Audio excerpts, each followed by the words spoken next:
ভাইফোঁটা বা ভাদ্রদ্বিতীয়া হলো হিন্দুদের দ্বারা পালিত একটি উৎসব। এটি কার্তিক মাসের শুক্লপক্ষের দ্বিতীয়া তিথিতে উদযাপিত হয়। পশ্চিমবঙ্গ তথা ভারতবর্ষে এই উৎসব খুব ধুমধামের সাথে পালিত হয়।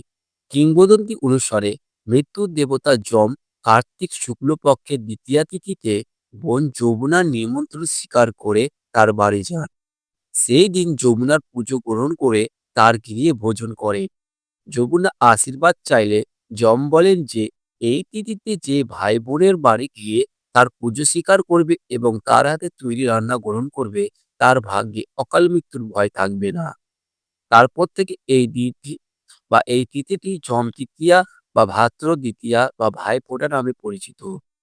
হিন্দু ধর্ম অনুসারে নরকাসুর নাম এক দুষ্ট রাক্ষসকে বধ করার পর কৃষ্ণ তার বোন সুভদ্রার সাথে দেখা করেছিলেন, যিনি তাকে মিষ্টি এবং ফুল দিয়ে উষ্ণ অভ্যর্থনা করেছিলেন। তিনিও সিংহের সাথে কৃষ্ণের কপালে তিলক লাগিয়েছিলেন। কেউ কেউ এটাকে উৎসবের উৎপত্তি বলে মনে করেন।